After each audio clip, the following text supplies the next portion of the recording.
With face massage, a lot of people do not want anything extra put on their face. So like with oils and lotions and those kind of things, they prefer not, because again, the general person is going to have a little bit of extra oil on their face, so it helps with the gliding. But some people, if they're okay with it, you can use some lotion. And still some other people might even want oil, so you just never know. But the type of oil that is a little bit safer for the face is called jojoba. It's a paraffin-based oil that some people will use on people's face. And in Ayurvedic medicine, they use jojoba a lot too. So again, that's another option that you can use. And in the Ayurvedic medicine, that's Indian medicine, they'll even put oil in the person's hair too. So in Western cultures, and especially America, we're not known to do those kind of things. But other cultures, they're okay with it. And before you even start, you just want to place your hands on them for a little bit, so you don't go right into the massage. Otherwise, it's kind of shocking to the person. So again, just place your hands on them and just make sure they feel comfortable with you, and then you can go on with the massage. Make sure you brush your teeth just before you start the massage too, because you're so close to them, they can smell those different kind of things, especially garlic and onions. Be careful of that too. You can start by kind of gliding up the forehead. It's always a good idea to use a little bit lighter pressure to start off with, then you can increase it with each technique. And in general, you want to perform each technique at least 3 times. But for demonstrational purposes, every now and then it's not going to be 3 times.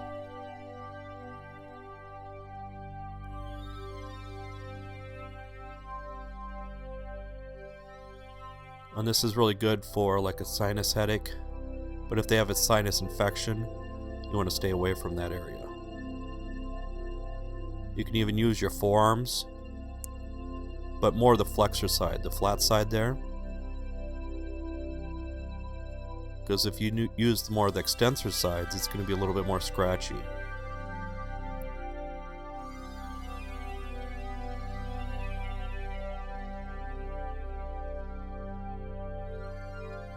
Again, more with the forearm there. And if you want even more pressure, as you can see, you can stand up, because some people can handle that pressure.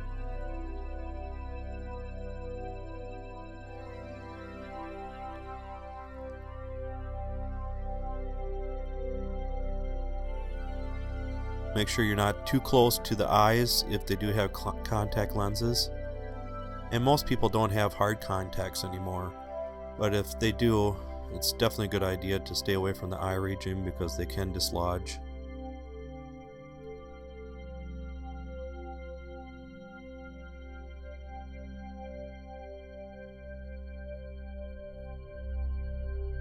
And work with different speeds of the techniques too.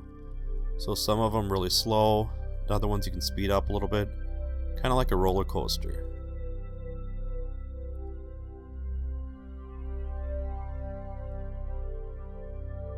You can kind of go around the eyes, but again, if they have an actual sinus infection, stay away from that area, of course, because you don't want to push any more infection or problems around.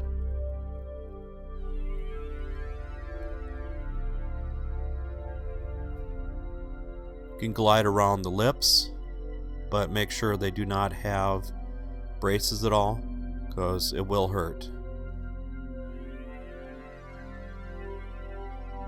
And braces nowadays, sometimes they have those clear ones, so it's harder to see, so make sure you look at their mouth before you even start massaging those regions then.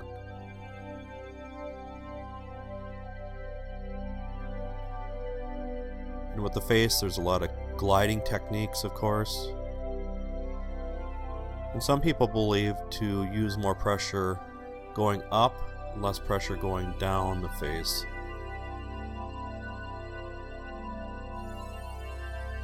And older people might be a little bit self-conscious, so they have wrinkles, and if you're going down with the techniques,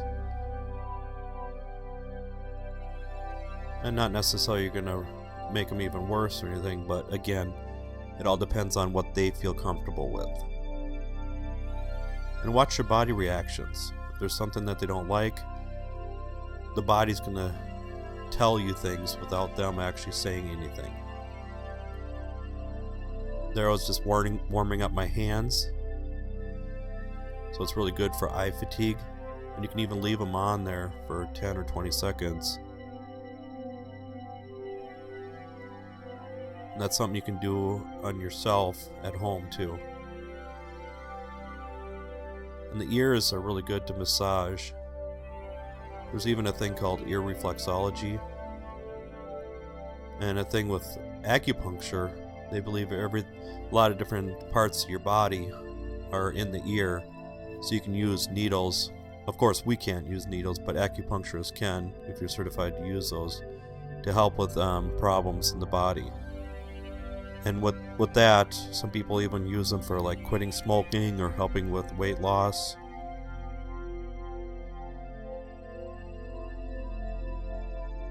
And one thing you want to make sure that you do not do is cover the ear for any length of time, because it's a totally weird sensation.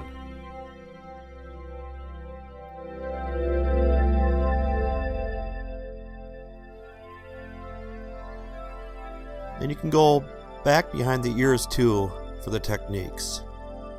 But that's why your mom always told you back in the day, always make sure you clean behind your ears, because you just never know when a massage therapist is going to massage behind there.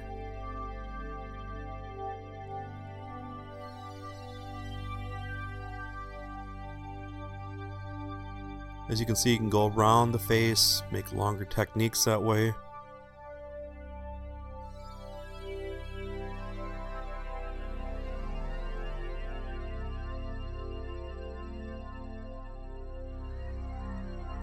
Go right around the cheek region.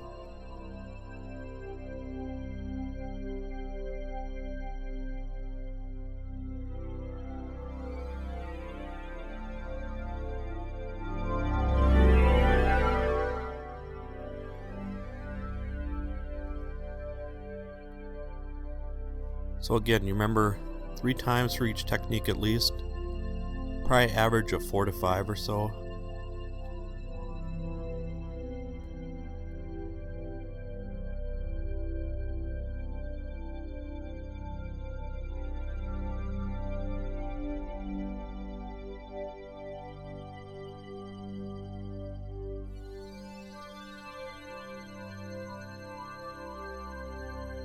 You can use long techniques with your forearms. But if you're a person that has a lot of hair on your forearms, probably not a good idea, because it's going to feel like you're exfoliating on them.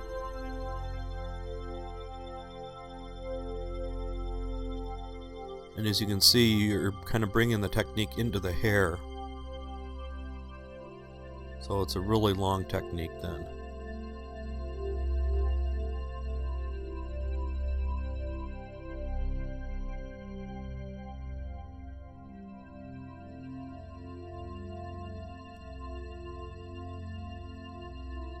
Circle of friction on the scalp.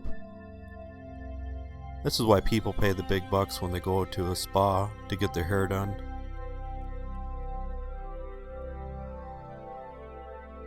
And somewhere I read it said 80% of the nervous system runs through the scalp region, so that's why it feels so good too.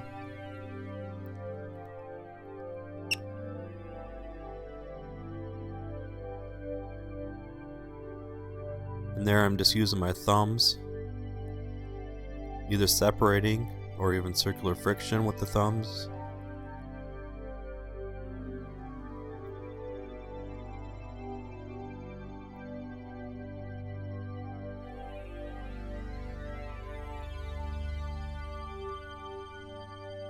And my belief is, if your hair is messed up after massage, you know you had a good massage then. There's a style of massage out there, it's called Indian head massage, and that's mostly just in the scalp, face, and neck region.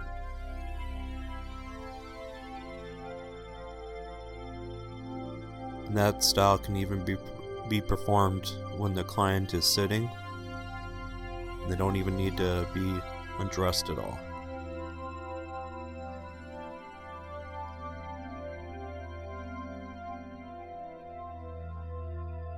And for a guy, if they have a little bit of facial hair, it's harder to perform some of the gliding techniques.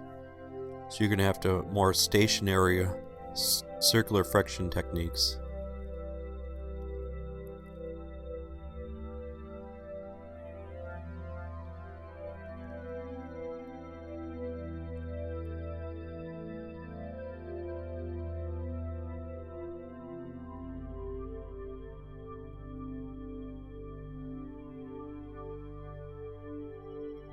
And this technique is a little bit difficult, but you always start and end at the same place.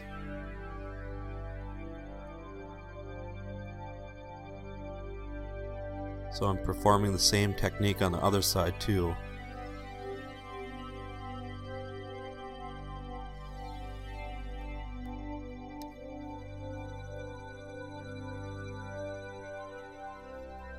And with this one, I'm going opposite.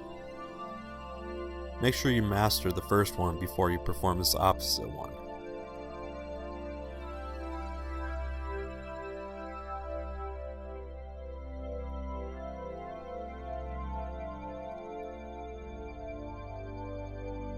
This is a great place to help with headaches. It's right underneath the suboccipital bone.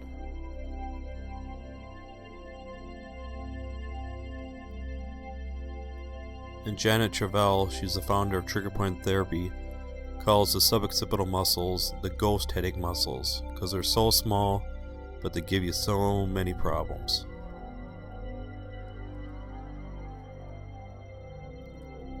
And with this one, I'm just performing a little bit of traction, so I'm pulling. Again, it can help relieve some headaches.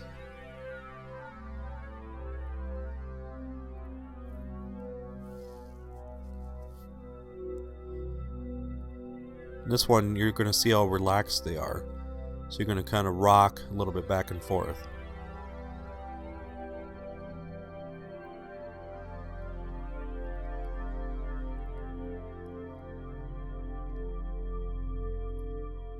Then you can rotate their head to get underneath that area even better.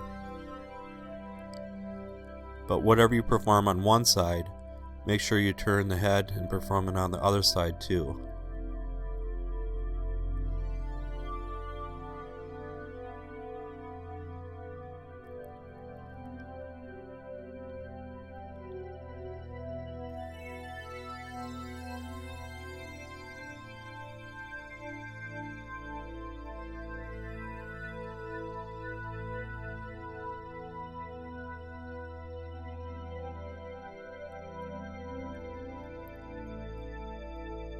And some people will use a little bit of oil in the neck and shoulder region, but again, it's all up to the client if they want that then. But just make sure you're totally done with the face region. And again, lotion might be a little bit safer for that region. I'll make sure the hair is out of the way before you perform these kind of techniques.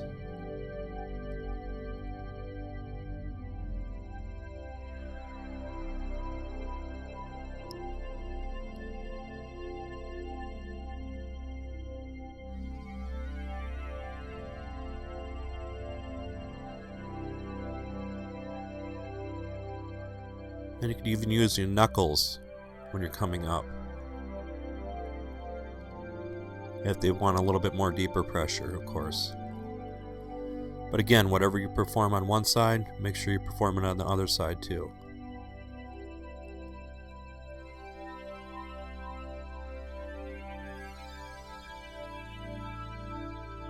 And this, I'm performing the technique both on the same sides, the same.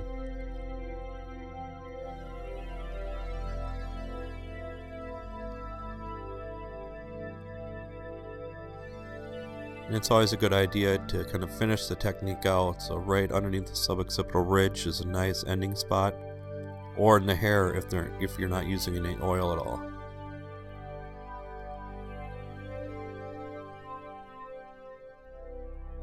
And look at the hair as an extension of the body. As you can see there, kind of turn it, just give a little pull. If somebody has really thicker hair, it actually feels really nice. But if somebody has thinner hair, it might not feel as good. So again, watch their facial expressions.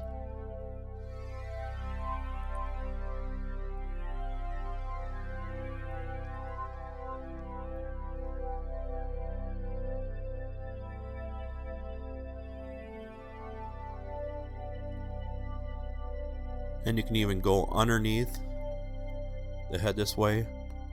You can flex the neck and keep massaging that way.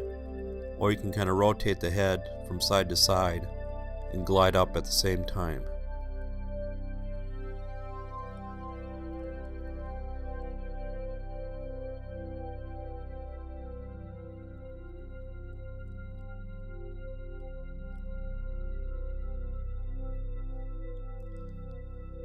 For this next technique, I just put my forearm underneath their head and kind of rotating it back and forth right at the suboccipital ridge region, so again, right underneath the skull.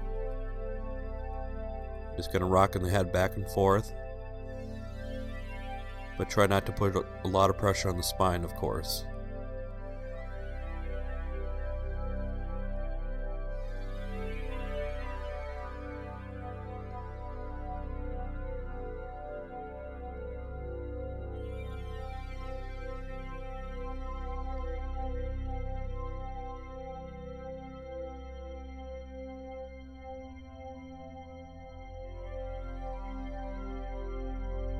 And again, I didn't put any oil or lotion on my hands, so I'm still connecting some techniques into the face.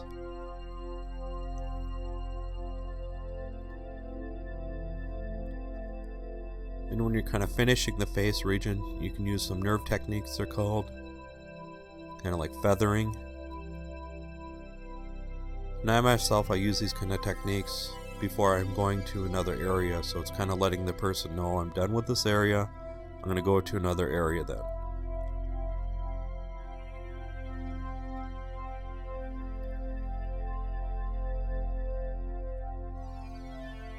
In a regular massage, you're not going to have these breaks, but again, this video is for instructional purposes only.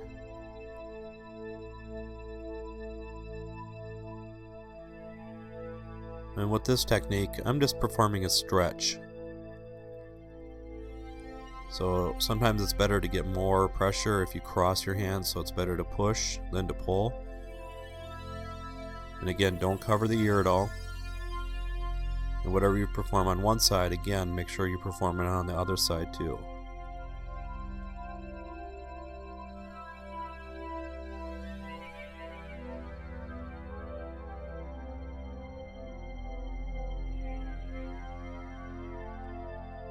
You can rotate the head even too,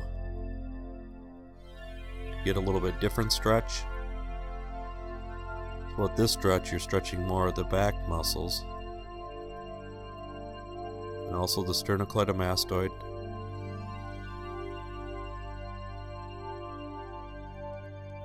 And with the neck flexion there, as you can see, you're stretching out more of the neck muscles in the back. And if you want a little bit more stretch, you cross your hands and put your hands on their shoulders and lift up your forearm. And if you need even more of a stretch, stand up, and you can get more of a stretch that way then.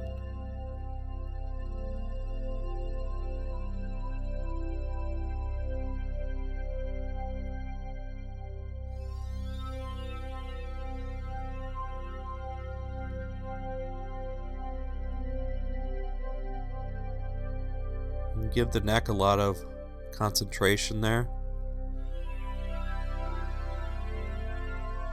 Again, a lot of the headaches can come from the neck and shoulder region.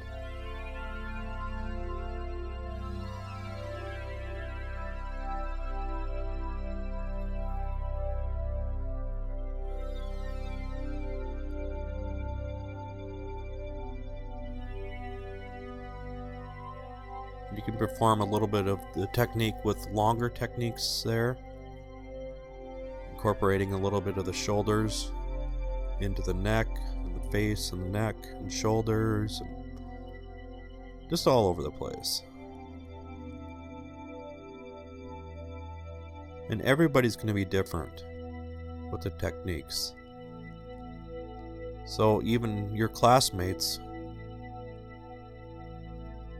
if you have 10 classmates and one instructor showed you techniques, there's going to be many different ways to perform that technique.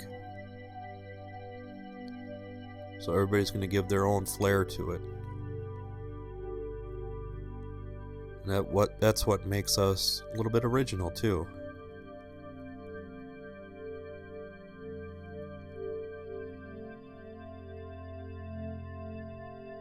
Now we're just going to kind of walk the anterior deltoid region. Nice calming, relaxing pressure. And the slower you go, again, the more relaxing it can be. But again, use different pressure, even different speeds too, so it does not have to be all just slow.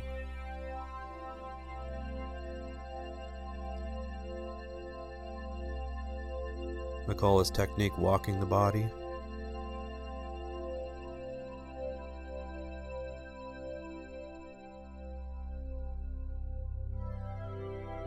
Now I'm just going to add a little bit of oil.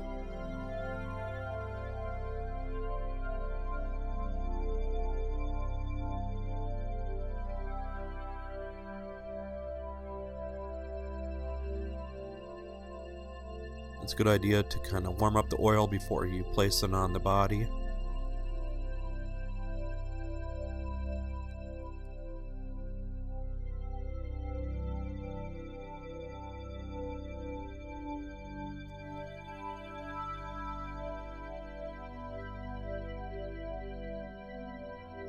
And then for instructional purposes, I just had the oil on the table just so you could see what I was doing.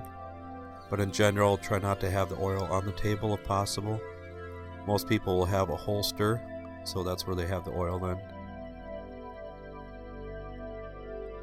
Now we're going to kind of slide underneath. So we're going to start supinate right like that, and then rotate it pronate.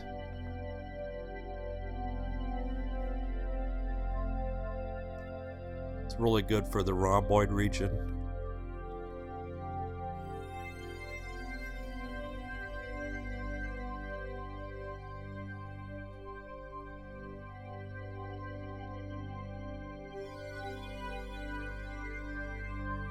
And slower the deeper pressure then. So if you're going to use more superficial for that technique, you're not going to use as much pressure, of course.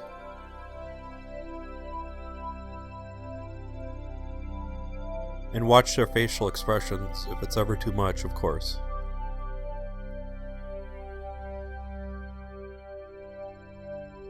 And with this one, you're just having them lift up a little bit if it's a little bit harder to get underneath of them.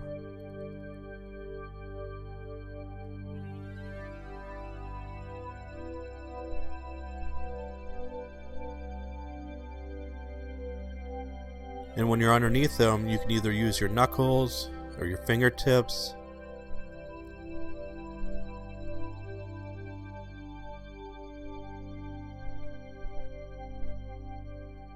And usually using your knuckles, it's a lot more pressure, of course. And they're controlling more of the pressure. Because with their body weight, if it's ever too much, they're going to back off, of course. And their body, facial expressions are going to be different.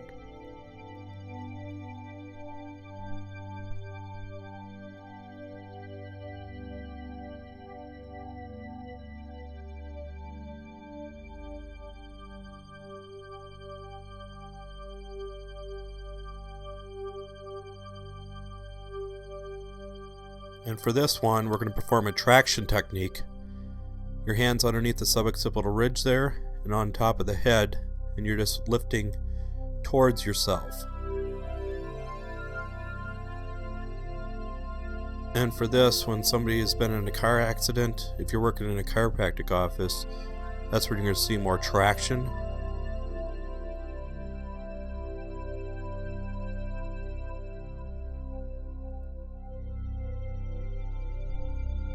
So, a circular friction technique is nice, a little bit more stimulating if it's done faster like this.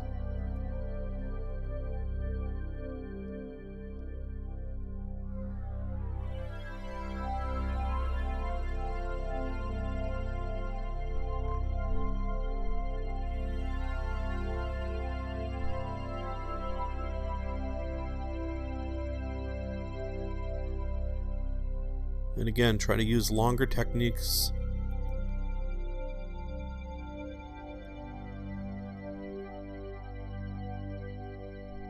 You can even use your whole hand on the face.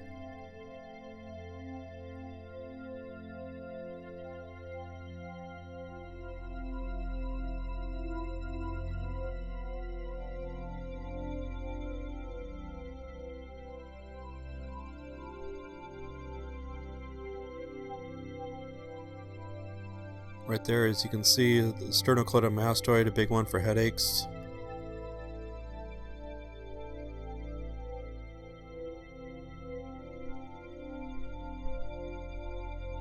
Right around the eyebrows, sometimes that will help some headaches too.